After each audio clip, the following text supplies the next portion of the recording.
प्यारे बच्चों, इस न्यूमेरिकल को तो हम सॉल्व करेंगे और इसी से रिलेटेड एक न्यूमेरिकल आपको देंगे जिसे आप करेंगे खुद से सॉल्व। तो चलिए फिर कॉपी और पेन निकाल लीजिए और सॉल्व करते हैं। प्यारे बच्चों, हमें इस न्यूमेरिकल में ईएमएफ को कैलकुलेट करना है। यहां पर हमें रिप्रेजेंटेशन ऑफ सेल दे रखा है और ये हमें स्टैंडर्ड इलेक्ट्रोड पोटेंशियल भी दे रखा है। तो प्यारे बच्चों, ईएमएफ इलेक्ट्रोमोटिव फोर्स को कैलकुलेट करने के लिए हमारे पास कौन कौन सी वैल्यूज होनी चाहिए, इसका पता चलेगा कि यहां पर हम कौन सा फॉर्मूला यूज करेंगे। प्यारे बच्चों देखिए, इस इक्वेशन से हमारा ये फॉर्मूला होता है, हमें ईएमएफ को कैलकुलेट करना है तो हमारे पास ई नोट सेल की वैल्यू होनी चाहिए। हमें पता होना चाहिए कि यहां पर एन का मान क्या है, ट्रांसफर ऑफ इलेक्ट्रॉन या exchange of electron in the reaction. Clear. और प्यारे बच्चों, हमें प्रोडक्ट की कंसंट्रेशन और रिएक्टेंट की कंसंट्रेशन का पता होना चाहिए। तो ये अगर वैल्यू, ये वैल्यू, ये वैल्यू और ये वैल्यू हमें अगर पता है तो हम यहां से ईएमएफ का वैल्यू कैलकुलेट कर पाएंगे, नहीं तो नहीं कर पाएंगे। अब ये सब वैल्यूज हमें कहां मिलेंगी? हमें मिलेंगी इसमें जो हमें यहां पर दे रखा है। आइए फिर कैसे करते हैं। प्यारे बच्चों, आप इसको कैसे सोल्व करोगे उसे समझिए बहुत ध्यान से। देखिए, ये हमें रिप्रेजेंटेशन ऑफ सेल दे रखा है, उसे आप यहां पर लिखिए। पहले इसे समझो ध्यान से। प्यारे बच्चों, ये जो आप देख रहे हो, इसे हम कहते हैं सोल्ट ब्रिज। क्या कहते हैं? सोल्ट ब्रिज कहते हैं। अब देखो, ये क्या हुआ इसका राइट साइड और ये क्या हुआ प्यारे बच्चों, लेफ्ट साइड। तो सोल्ट ब्रिज के राइट जो हाफ रिएक्शन होती हैं वो होती है रिडक्शन। क्या होती है प्यारे बच्चों? रिडक्शन होती हैं। याद रखने का बड़ा अच्छा तरीका है, आर से याद रखो रिडक्शन। सही है। राइट साइड क्या होंगी? रिडक्शन। और प्यारे बच्चों, लेफ्ट में जब यहां रिडक्शन है तो यहां पर क्या, यहां पर कौन सी हाफ रिएक्शन होंगी? ऑक्सीडेशन। कौन सी होंगी? ऑक्सीडेशन। और हमेशा याद रखो, रिडक्शन जो होता है वो कहां होता है? कैथोड पर। क्या कहां होता है? कैथोड पर होता है। हमेशा याद रखना, कहां होगा? कैथोड पर। कैथोड पर होगा। सही है। और ऑक्सीडेशन हमेशा कहां होता है? याद रखना है आपको, होता है एनोड पर। कहां होता है? एनोड पर। इतनी बात समझ में आ गई। अब प्यारे बच्चों, हम इससे सेल हम इसी से क्या लिख सकते हैं? सेल रिएक्शन लिख सकते हैं। क्यों लिखेंगे सर? इसकी क्या जरूरत है? प्यारे बच्चों, अभी आपको पता चलेगा कि ये लिखने की जरूरत क्यों पड़ती है। अब कैसे लिखोगे, देखो ध्यान समझो।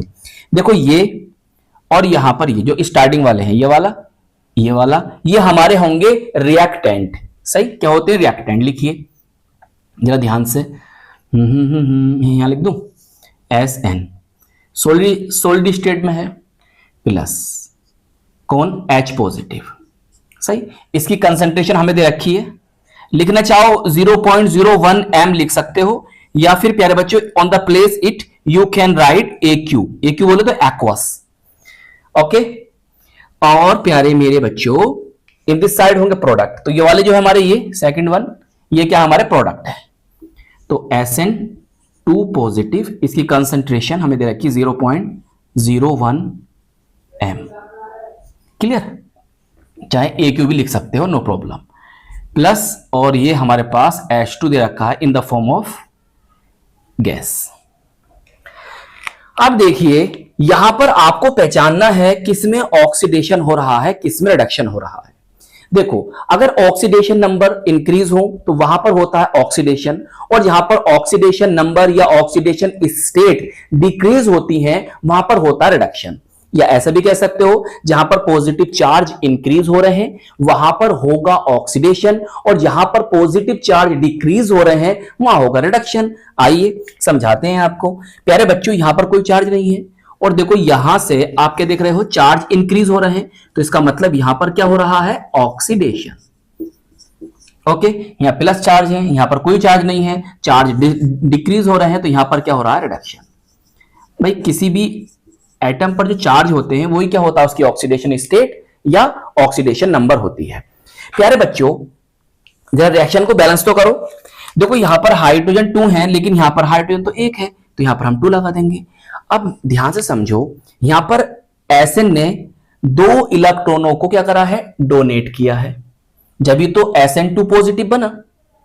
भाई, यहां पर क्या है? आपके पास 2 हाइड्रोजन आयन हैं। सही।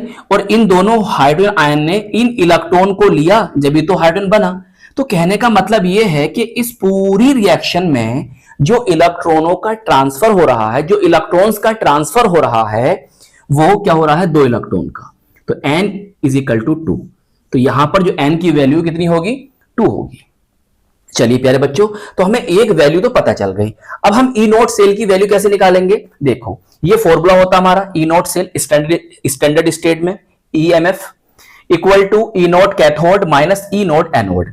प्यारे बच्चों, कैथोड कहां था सर? राइट साइड, तो हम यहां पर आर लिख सकते हैं। और एनोड किधर होता है सर? लेफ्ट, तो हम यहां पर एल लिख सकते हैं। बताइए, इतनी बात समझ में आ गई? अब मेरे प्यारे बच्चों, भाई रिडक्शन रिडक्शन किसका हुआ है सर? इसका इसमें हुआ है, और इसकी वैल्यू हमें दे रखी है, देखिए हमने यहां पर लिखी। सही। अब बताइए ऑक्सीडेशन किसका हुआ है? मतलब एनोड पर ये हुआ है, और यहां से कहां कहां कहां कहां ऐसे, तो यहां से यहां पर, और इसकी वैल्यू हमें दे रखी है। अब आप कहोगे सर ये तो Sn से Sn2 पॉजिटिव है, लेकिन ये तो Sn2 पॉजिटिव से Sn है, ऐसा क्यों है? प्यारे बच्चों, जो हम यहां पर वैल्यू लिखते हैं वो हम रिडक्शन इलेक्ट्रोड पोटेंशियल को लिखते हैं। सही है, क्योंकि इलेक्ट्रोड पोटेंशियल को जो रिडक्शन वाला होता है उसी को हम स्टैंडर्ड इलेक्ट्रोड पोटेंशियल मानते हैं। तो इसीलिए आपको यहां जो वैल्यू लिखनी है वो रिडक्शन इलेक्ट्रोड पोटेंशियल की ही लिखनी है। सही। देखो यहां से इसका क्या हो रहा है, ऑक्सीडेशन हो रहा है, लेकिन यहां से इधर देखोगे तो क्या होगा, रिडक्शन होगा। तो इसीलिए ऐसा लिखा जाता है, इसकी वैल्यू हमें देती। सही। तो ये बात समझ में आ गई। अब देखो इसकी वैल्यू आप जानते हो, अगर जब देता भी नहीं ना आपको, तो जब भी हमें पता है कि हाइड्रोजन का जो इलेक्ट्रोड पोटेंशियल होता है वो कितना होता है, 0 होता है। ऑब्जेक्टिव में भी पूछता है माइनस, फिर ये हमें दे रखा है माइनस 0.14 हमने रखा, ये प्लस हो जाएगा, तो ये आपकी वैल्यू हो गई ई नोट सेल की। अब प्यारे बच्चों, हमारे पास ये वैल्यू भी है, ये वैल्यू भी है, और हमारे पास देखिए ये वैल्यू भी है। आइए मैं आपको बताता हूं प्यारे बच्चों, ये हमारे कौन है, रिएक्टेंट है, और ये कौन है, हमारा प्रोडक्ट है। तो हम यहां पर प्रोडक्ट की कंसंट्रेशन लिखेंगे। देखिए यहां पर जो कंसंट्रेशन लिखी जाती है, हम सॉलिड की और गैस की बात नहीं करते हैं, केवल एक्वस सॉल्यूशन की बात करते हैं। तो यहां पर किसी कंसंट्रेशन दे रखी है आपके प्रोडक्ट में, सर हमें इसकी कंसंट्रेशन दे रखी है, तो हमने यहां पर लिख दी। सही। और रिएक्टेंट में हमें दे रखी है भैया इसी कंसंट्रेशन, तो भैया हमने यहां पर इसकी लिख दी। अब मैंने क्या कहा था कि आपको सेल रिएक्शन लिखनी आनी चाहिए, क्यों? देखो मैंने यहां पर स्क्वायर करा है, इसका पता कैसे चला? क्योंकि देखो यहां पर क्या है, 2 है भाई, यहां पर क्या है, इसको बैलेंस करने के लिए क्या है, यहां पर 2 लगाया आपने, तो इसीलिए प्यारे बच्चों यहां पर 2 आएगा। अगर यहां पर 3 होता तो वहां पावर में 3 जाता। समझ में आई? तो इसीलिए हमें इस रिएक्शन को लिखना जरूरी होता है। हाफ रिएक्शन ही पूछता है आपसे कि हाफ रिएक्शन लिखकर दिखाइए। सही है, वो भी हम आपको सिखाएंगे। अब मेरे प्यारे बच्चों, जब आप इसे सोल्व करोगे तो कितना tan आएगा। अब इसे मैं सोल्व करना समझाता हूं आपको। देखिए हमारे पास है 0.001, और नीचे हमारे पास कितना प्यारे बच्चों, 0.01 का होल स्क्वायर। सही, यही है ना। अब इधर देखो, समझो ध्यान से मेरे प्यारे बच्चों, 0.001 को मैंने ऐसे लिखा। सही। इसको मैं कैसे लिख सकता हूं भाई? मैं इसको 0.001 को इसको मैं 2 बार ओपन करके लिख सकता हूं ना, ऐसे। बोलो, ऐसे लिख सकता हूं? जी सर बिल्कुल लिख सकते हैं। अब देखिए मैंने इसको यहां पर 2 बार ओपन करके लिखा, ऐसे ऐसे ऐसे। सही। चलिए अब इससे क्या फायदा है, देखो अगर मैं इस पॉइंट को हटाता हूं, इन पॉइंट को हटाता हूं, तो 1 and 2 1 and 2, मतलब यहां पर 1 लगाकर यहां पर 4 0 आ जाएंगे। सही।